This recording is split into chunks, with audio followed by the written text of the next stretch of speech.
जय जोहार, नमस्कार संगवारी हो। स्वागत है आप सभी का दैनिक छत्तीसगढ़ चैनल पर।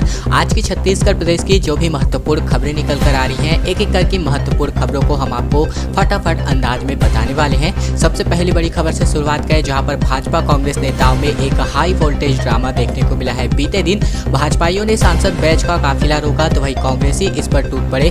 दोनों गुटों में काफी ज्यादा झड़प हुआ, गाली गलौज तक की स्थिति यहाँ पर बन पाई है। जगदलपुर में सोमवार की दोपहर भाजपा और कांग्रेस नेताओं में जबरदस्त झड़प हो गई। दोनों गुटों के नेता एक दूसरे को पीटने पर आमादा थे। वही हाथापाई को छोड़कर के बाकी सब कुछ हुआ। गुस्साए नेता एक दूसरे को गालियां दे रहे थे, वही एक दूसरे को देखकर लेने की धमकियां भी दी जा रही थी। बड़ी मुश्किल से पुलिस ने किसी तरह इन नेताओं को शांत करवाया और लगभग 2 से ढाई घंटे तक चले हाई वोल्टेज ड्रामे के बाद अब माहौल देख लेने की धमकी के साथ जो है खत्म हुआ है। ये धमकी कांग्रेस और भाजपा नेताओं ने एक दूसरे को दे रखी है। बता दें कि बस्तर जिला भाजपा दफ्तर के बाहर सोमवार की सुबह कांग्रेस के नेता महंगाई के मुद्दे पर धरना दे रहे थे। सभी केंद्र की भाजपा सरकार को पेट्रोल, डीजल और दूसरी चीजों के बढ़े दामों का जिम्मेदार बता करके नारे लगा रहे थे। इतने में भाजपा युवा मोर्चा के नेता जो है यहाँ पर आए हुए थे। वो यहाँ पर इस नारे को लेकर के सहन नहीं कर पाए और इस वजह से दोनों गुटों में विवाद हो गया। छत्तीसगढ़ को 2 नए टाइगर रिजर्व की सौगात मिलने जा रही है। इसके लिए एरिया जो है तय हो चुका है। गुरु घासीदास और तपोर पिंगला अभ्यारण्य को टाइगर रिजर्व बनाने का 2019 में पारित किया गया था प्रस्ताव, लेकिन जो अब जाकर के रिजर्व जो क्षेत्रफल है वो किया गया है। खबर आ रही है कि छत्तीसगढ़ में सरकार 2 और अभ्यारण्यों को टाइगर रिजर्व बनाना चाहती है। इनमें से देरी जो है की जा रही है। वन्य जीव बोर्ड ने 2019 में गुरु घासीदास राष्ट्रीय उद्यान और तमोर पिंगला अभ्यारण्य को टाइगर रिजर्व घोषित करने का प्रस्ताव पारित किया था, जो अब जाकर के उसका क्षेत्रफल तय किया गया है। मुख्यमंत्री भूपेश बघेल की अध्यक्षता में बीते दिन राज्य वन जीव बोर्ड की बैठक में कोरिया जिले के गुरु घासीदास राष्ट्रीय उद्यान और सरगुजा जिले के तमोर पिंगला अभ्यारण्य को टाइगर रिजर्व बनाने का प्रस्ताव पारित किया गया है। इस प्रस्ताव में पहली बार टाइगर रिजर्व का पूरा क्षेत्रफल भी आया है। इस प्रस्ताव के मुताबिक इस टाइगर रिजर्व के कोर जोन में 2049 वर्ग किलोमीटर तथा बफर जोन में 780 वर्ग किलोमीटर का जंगल होने वाला है। सीएम भूपेश बघेल आज जो है 686 कार्यों की शुरुआत करने जा रहे हैं। घर तक नल से पानी पहुंचाने के लिए 3000 करोड़ की योजना जो है आज से प्रस्तावित होने वाली है।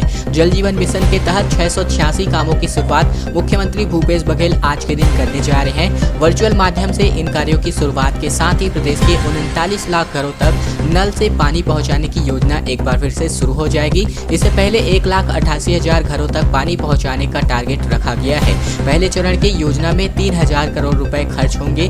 इस योजना के तहत 2023 तक प्रदेश के 39 लाख घरों तक पीने का पानी जो है नल के माध्यम से पहुंचाने का लक्ष्य रखा गया है। इसके लिए केंद्र और राज्य सरकार ने जो है 50-50 जो धनराशि है वो खर्च करेंगी। उल्लेखनीय है कि छत्तीसगढ़ के ग्रामीण इलाकों में 43.17 लाख घरों में से अब तक 4,82,000 घरों में पाइपलाइन से पानी की सप्लाई की जा रही है। मिशन के माध्यम से साल 2024 तक 38.34 लाख घरों में पानी की सप्लाई का लक्ष्य जो है तय किया गया है। हालांकि ये योजनाएं सरकार की चलाई जा रही हैं और इन सरकारी योजनाओं को जमीनी स्तर पर पहुंचने में कितना वक्त लगेगा वो आने वाला वक्त जरूर बताएगा। 90 समितियों के 400 कर्मचारियों का सामूहिक इस्तीफा सामने आ रहा है। कवर्धा में 5 लाख क्विंटल से ज्यादा धान का उठाव नहीं हो सका। इस वजह से 2000 क्विंटल से ज्यादा बारिश में जो धान है सड़ गया। इसलिए 3 माह से वेतन नहीं मिलने पर ये लोग जो है भड़के हुए थे। छत्तीसगढ़ के कवर्धा जिले की 90 समितियों में कार्यरत कुल मिलाकर के 400 कर्मचारियों ने सोमवार को इस्तीफा दे दिया। केंद्रों से 5 लाख क्विंटल से ज्यादा धान का नहीं उठाव होने के कारण कर्मचारी नाराज हैं। आरोप है कि धान उठाव नहीं होने के कारण समितियों को काफी ज्यादा नुकसान हो रहा है। इसके चलते उनको 3 माह से वेतन तक नहीं मिल पाया है। वही बारिश के चलते अकेले लोहारा ब्लॉक के सूरजपुरा जंगल केंद्र में रखा 2000 क्विंटल से भी ज्यादा का धान खराब हो गया। ये केवल एक समिति की बात है। इसी प्रकार की हजारों समितियां, सैकड़ों समितियां जो है पूरे छत्तीसगढ़ में चलाई जा रही हैं। अब आप इस बात का अंदाजा जो है इसी से लगा सकते हैं कि कितने धान की बर्बादी होती होगी बारिश में भीगने की वजह से।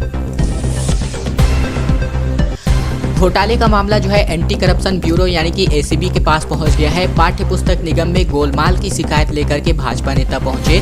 सरकारी किताबों की छपाई करने वाली कंपनी पर एफआईआर की मांग करी जा रही है। दरअसल छत्तीसगढ़ पाठ्य पुस्तक निगम में गड़बड़ी की शिकायत के बाद से अब एंटी करप्शन ब्यूरो तक ये जो जानकारियां हैं पहुंच गई है। आरोपों का चिट्ठा लेकर के भाजपा नेताओं का प्रतिनिधिमंडल ब्यूरो दफ्तर पहुंचा। भाजपा नेता गौरीशंकर श्रीवास के मुताबिक हमने पाठ्य पुस्तक निगम के कथित छपाई भ्रष्टाचार मामले पर शिकायत एंटी करप्शन ब्यूरो के आईजी से की है। हम चाहते हैं कि इस मामले में दोषियों के खिलाफ कार्यवाही हो। इसे लेकर के पाठ्य पुस्तक निगम के महाप्रबंधक और अध्यक्ष को भी लिखित जानकारी दी गई है। इस भ्रष्टाचार की शिकायत करते हुए वीडियो के साथ सबूत में हमने एसीबी को दिया हुआ है। भाजपा के प्रतिनिधिमंडल में विधि प्रकोष्ठ के नेता जेपी चंद्रवंशी और ब्रिजेश पांडेय भी शामिल थे और यहाँ पर एसीबी दफ्तर से सीधे इसकी शिकायत करी जा चुकी है। और अब नर्सिंग के स्टूडेंट्स के लिए बड़ी खबर है। नर्सिंग की परीक्षा 6 जुलाई से प्रस्तावित हो गई है। इसके लिए कार्यक्रम जारी हो गए हैं। ऑनलाइन एग्जाम कराने पर आयुष विश्वविद्यालय नहीं माना है। खबर आ रही है कि नर्सिंग स्टूडेंट्स के लिए बड़ी खबर है। अप्रैल महीने में प्रस्तावित उनकी परीक्षा अब 6 जुलाई से प्रारंभ होने वाली है। यह परीक्षा ऑफलाइन माध्यम से होने वाली है, पेन एंड पेपर मोड में। बता दें कि ऑनलाइन परीक्षा के लिए विद्यार्थियों की मांग पर आयुष विश्वविद्यालय तैयार नहीं हुआ। 2 साल से रुकी परीक्षा को ऑनलाइन कराने के लिए नर्सिंग विद्यार्थियों ने 2 दिन पहले ही राजधानी में प्रदर्शन किया था। पंडित दीनदयाल उपाध्याय स्मृति स्वास्थ्य विज्ञान एवं आयुष विश्वविद्यालय के कुल सचिव ने सोमवार शाम परीक्षा का कार्यक्रम जारी किया है। इसके मुताबिक यह परीक्षा 6 जुलाई से ऑफलाइन मोड में 2 पालियों में होने वाली है। और अब चलिए मानसून के ताजा आंकड़ों के अपडेट के बारे में बात करें, जहां पर रायपुर में अब तक सामान्य से 107% अधिक बारिश हो चुकी है। इस साल बारिश का रिकॉर्ड जो है टूट सकता है। खबर आ रही है कि छत्तीसगढ़ की राजधानी रायपुर में अब तक यानी कि 1 जून से लेकर के 21 जून तक 107 मिलीमीटर से माफ कीजिएगा 107% से अधिक बारिश हो चुकी है। रायपुर जिले में अब तक 182 मिलीमीटर बारिश हुई है। वहीं इस तरह सामान्य से अधिक बारिश हो चुकी है। वैसे जून का माह औसतन बारिश 216 मिलीमीटर का रहता है। इस हिसाब से मानसून का रुख है। उस हिसाब से जून माह में बारिश का रिकॉर्ड इस वर्ष टूट सकता है।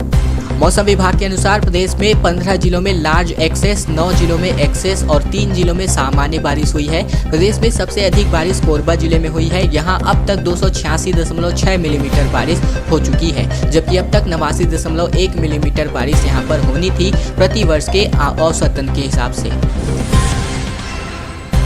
लगातार जंग जारी है। मलेरिया, एनीमिया, कुपोषण के विरुद्ध मलेरिया मुक्त बस्तर अभियान का 4था चरण शुरू हो चुका है।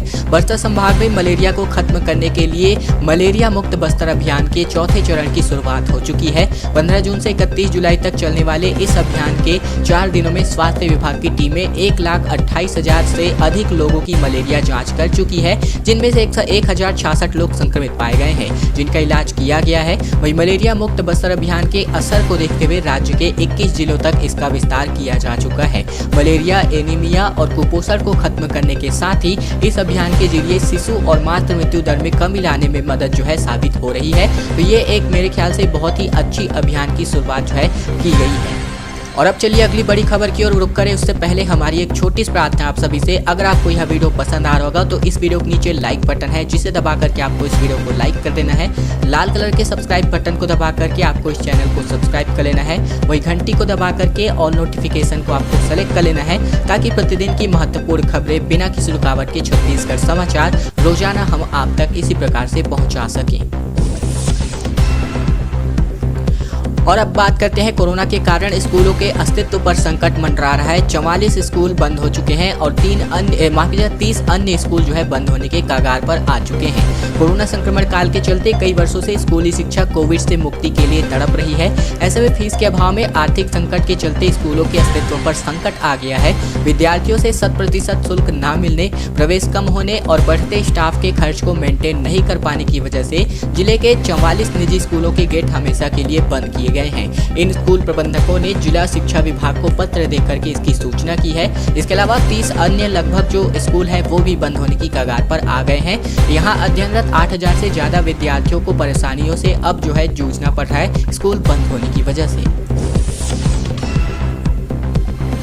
और अब हम आपको एक अच्छी जो खबरें हैं वो हम आपके लिए सकारात्मक खबरें लेकर आए हैं। कोंडागांव की महिलाएं जो है उड़ान भरती हुई दिखाई दे रही हैं। एक ही छत के नीचे 70 से ज़्यादा महिलाओं को रोजगार मिला है। 14 अलग अलग काम करके ये जो है अपनी आत्मनिर्भरता दिखा रही हैं पूरे प्रदेशवासियों को, जबकि सीएम ने भी इनकी तारीफें की है। कोंडागांव जिले में महिलाओं के आर्थिक रूप से सशक्त करने की अच्छी पहल देखने को मिल रही है। यहाँ एक ही छत के नीचे तकरीबन 70 महिलाओं को रोजगार मिला है और ये सब जो है आर्थिक मजबूती के लिए उड़ान भर रही हैं। महिलाएं अब तक 1 लाख रुपए से भी ज्यादा की आमदनी कर चुकी हैं। दरअसल महिलाओं के आर्थिक सशक्तिकरण के लिए कोंडागांव जिला प्रशासन ने आजीविका परिसर की स्थापना की थी। परिसर का नाम उड़ान महिला कृषक उत्पादक कंपनी रखा गया था। बता दें कि आजीविका परिसर इनके लिए बनाया गया, जहां पर महिलाएं जो है कृषक उत्पादक कंपनी जो है इनके लिए बनाई गई है। इस परिसर के अंदर अब बता दें कि मसाला, हल्दी, धनिया, मिर्च प्रसंस्करण, कोदो, कुटकी, रागी जैसे स्थानीय उत्पादों से कुकीज यानी कि बिस्किट तैयार करना, तिकुर प्रसंस्करण, कोकोनट ऑयल, स्लीपर इकाई यानी कि चप्पल बनाने की मशीन, साथ ही साथ नॉन वुलन बैग, दोना पत्तल, अगरबत्ती, धूपबत्ती निर्माण, मुर्गी दाना, सीमेंट सप्लाई, फ्लाई एश ईट, कील निर्माण, अंडा उत्पादन जैसी कई इकाई जो है कई सारे काम जो है इनके द्वारा किए जा रहे हैं। राजधानी समेत दूसरे जिले में एक साल में जो है 11% तक के लिए सड़क हादसों में बढ़ोतरी हुई है। 513 लोगों ने इन दुर्घटनाओं में अपनी जान गंवा दी है। केवल ये आंकड़े जो है राजधानी रायपुर के ही हैं, बाकी पूरे प्रदेश स्तर के आंकड़े आने अभी बाकी है। दरअसल राजधानी समेत दूसरे जिलों में कोरोना काल के दौरान हुए सड़क हादसे में साल 2020 की तुलना में 2021 में 11% की बढ़ोतरी हुई है। पूरे राज्य में साल 2020 मई तक के कुल 690 सड़क हादसे हुए हैं, वहीं 2021 तक मई में कुल मिलाकर के 513 एक्सीडेंट हो गए हैं। लेकिन मौतों के आंकड़े ने यहां पर चिंता बढ़ा रखी है। साल 2020 में हुए सड़क हादसों में 290 लोगों की मौत हुई थी, तो वहीं ये आंकड़ा बढ़कर के साल 2021 में 513 पर पहुंच गया है। सड़क सुरक्षा से जुड़ी एजेंसियों की माने तो अधिकतर हादसों में नशा और लापरवाही समेत ओवर स्पीडिंग ही दुर्घटनाओं का बड़ा कारण बनी है। सरकार को घेरने के लिए भाजपा जो है रोड मैप तैयार कर रही है। कई मुद्दों को लेकर के पूरे प्रदेश भर में प्रदर्शन करने की तैयारी भाजपा की नजर आ रही है। छत्तीसगढ़ की राजनीति इस वर्ष जो है इस महीने गर्मा चुकी है। पहले से ही बता रही कि भाजपा हर तरफ से सरकार को घेरने की तैयारी में लगी है। वहीं दूसरी तरफ कांग्रेस भी महंगाई के बढ़ते मुद्दे को लेकर के लगातार बीजेपी को घेर रही है। राज्य में बीजेपी कोर ग्रुप और साथ ही साथ कार्य समिति की बैठकें हो रही हैं। तो वहीं दूसरी तरफ पूर्व सीएम डॉक्टर रमन सिंह दिल्ली दौरे पर हैं। पूर्व सीएम रमन जो है बीते दिन से 2 दिनों के लिए दिल्ली रवाना हुए हैं, जहां बीजेपी के राष्ट्रीय अध्यक्ष जेपी नड्डा मिशन 2023 को लेकर के चर्चा हुई है। बता दें कि छत्तीसगढ़ की राजधानी में आगामी विधानसभा चुनावों की सुगबुगाहट शुरू हो गई है। दिल्ली रवाना होने से पहले रायपुर एयरपोर्ट पर पूर्व मुख्यमंत्री डॉक्टर रमन सिंह ने मीडिया से चर्चा करके बताया कि वे 3 बजे राष्ट्रीय अध्यक्ष जेपी नड्डा से चर्चा करेंगे मिशन 2023 को लेकर के। और अब बात करते हैं बढ़ते हुए विकास कार्यों के बारे में। कोंडागांव व दंतेवाड़ा में 544 करोड़ के लगभग 788 विकास कार्यों की सौगात दी गई है। मुख्यमंत्री द्वारा बीते दिन सीएम भूपेश बघेल ने कहा कि दंतेवाड़ा का डेनेक्स ब्रांड गारमेंट बदलते बस्तर की पहचान बनने वाला है। मुख्यमंत्री भूपेश बघेल का कहना है कि बस्तर के वनोपजों में वैल्यू एडिशन किया जाए तो उनके व्यापार के जरिए न सिर्फ बस्तर के युवाओं को बल्कि अन्य क्षेत्रों के लोगों को रोजगार मिलेगा और आय के बेहतर साधन उपलब्ध कराए जा सकेंगे। मुख्यमंत्री बघेल ने कहा कि बस्तर के आम, इमली और काजू के प्रसंस्करण का वैल्यू एडिशन के बाद इन उत्पादों को देश विदेश में काफी अधिक दाम पर बेचा जा रहा है। दंतेवाड़ा की डेनेक्स फैक्ट्री में तैयार गारमेंट अब बेंगलुरु में भी जा रहे हैं। ये बदलते बस्तर और दंतेवाड़ा की तस्वीर है। खैर दोस्तों, आज की खबरों का सिलसिला बस यहीं तक का था। अगर आपको यह वीडियो पसंद आया तो वीडियो को आपको लाइक कर लेना है, चैनल को सब्सक्राइब कर लेना है, वही घंटी को दबा करके ऑल नोटिफिकेशन को आपको सेलेक्ट कर लेना है। यह छोटा सा काम आपको इसलिए कर लेना है ताकि हम जो भी प्रतिदिन वीडियो अपलोड करते हैं छत्तीसगढ़ समाचार की, वो बिना किसी रुकावट के रोजाना इसी प्रकार से आप तक पहुंचती रहे।